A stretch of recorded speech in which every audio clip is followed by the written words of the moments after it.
Welcome to my ultimate guide on how to defeat Nihils. As for the requirements, you will need Fate of the Gods quest completed and 76 Slayer. However, if you want to be assigned this as a Slayer task, you need 50 Slayer points and unlock the ability to get them as a task from any Slayer master. To get to here, you will need to be at the World Gate, which is directly south of the Eagle's Peak lodestone, and it is quite a run. Another thing you will also need will have to be the Shard of Zeros, which luckily is a reward from Fate of the Gods quest. However, if you do not have it, you're able to reclaim it from Maze Cavern quest storage, which is just located at the Varrock lodestone. This will allow all the Nihils to be unaggressive, which case it is also a pocket slot item and you will have to wear it. Once that is done, make your way to the World Gate and bring any style. Click on the World Gate and you'll want to click on the pit. However, if you do not have this option, you'll need to right click the World Gate and go to Finiske, and in which case then click the World Gate and it will give that option and then go towards the pit. Next, we'll be heading south. For here, run in the middle platform and you will get this little dialogue right here in your chat box, in which case you will want to hit option 2 and start them as a Slayer or combat method. Because you are wearing the Shard of Zeros, these Nihils will not attack you, in which case you're able to take advantage of this and use whatever combat style you have, and you're able to go and kill that specific Nihil. For Blood Nihils, you will either need to use Magic or Necromancy, and they will attack players with melee.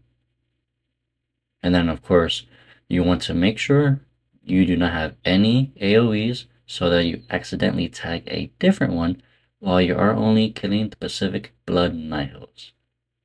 These do have a nasty special attack, in which case they will hiss and do a blood siphon animation, in which case all damage dealt to them will heal them, in which case you have two options. One, you can pray Soul Split and heal off of him healing, or you can continue and just pretty much click one tile away, have auto retaliate off, in which case you will stop attacking him, which stops healing him, and then after that you can continue killing. If the fight does take quite a while, he may do the special attack again, so do keep an eye on that, in which case right here he hisses, so immediately go off, wait for him to do that huge animation, and then right here attack and defeat the Blood Nihil. The next Nihil will have to be the Shadow Nihil, who uses range against the players, so make sure to pray accordingly.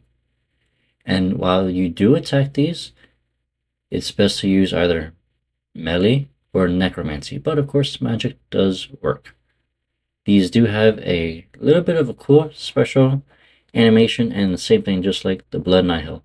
When they hiss, that is when you know they'll do a special attack, in which case you want to move from your current tile, and if you did not move, you will be taking 500 damage every tick pretty much until you move out. So just make sure to be aware of those special attacks and then move out of the way.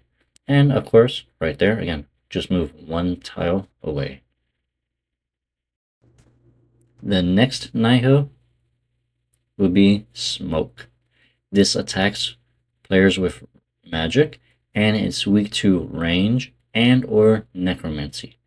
These do have a very weird mechanic, and when they hiss, they will actually reduce your stats by -10, in which case you'll either need to drink a super restore or be under the effects of overload, although the overload will replenish your stats every 15 seconds. And then right here, once your player does say cough, that is when your stats have been drained by -10. And the cloud will still persist even after death, so make sure to move one tile or so to get out of the cough. These are pretty easy because they do stand out, although this one right here kind of got stuck in a doorway. So he was a little bit out of the way for whatever reason. The final Nihil will be Ice. That does attack players with magic, and they're weak to range. However, these are the absolute worst Nihil because every single time they attack you, you lose 50 prayer points, in which case you will need a ton, and I mean a ton of super restorers, because you're pretty much going to have to 3-4 hit these guys because your prayer just drains so quickly, and when they do hit, they do stun the player, which you're able to free them or anticipate beforehand. Otherwise, they will be able to attack you twice, which does drain your prayer right there by minus 100. These are by far the worst Nihil to do, just because of their ability to drain your prayer. All 4 of these Nihils drop a secondary ingredient, which you're able to make that respective pouch, or if you do have 10 Elder Energy and one of the other Nihils, you are able to transfigure it to the opposite one. In which case, I will be linking down in the description how to AFK Blood Nihils so that you're able to get the more painful ones, like the Ice Feather. This is extremely hard because, again, it drains your prayer, so it's better to just kill one type, and then you're able to transfigure it. While you are killing these, you will also get the Elder Charm needed for this, so regardless, you'll be doing a lot of Nihils, and if you're an Iron, you're pretty much required to do this, because Virago tell us once you get higher in rages, you actually lose a ton of accuracy thanks to the boss's defense increasing over time. And of course some other possible methods like how to legacy the tormented demons. You'll need the Ice Nihil being legacy and stuff, but that is for another completely different video. Thank you all so much for watching this and enjoy the rest of your day. Don't forget to like, subscribe, or comment down below any video suggestions or questions you have, and I will try to answer them. And enjoy the rest of your day.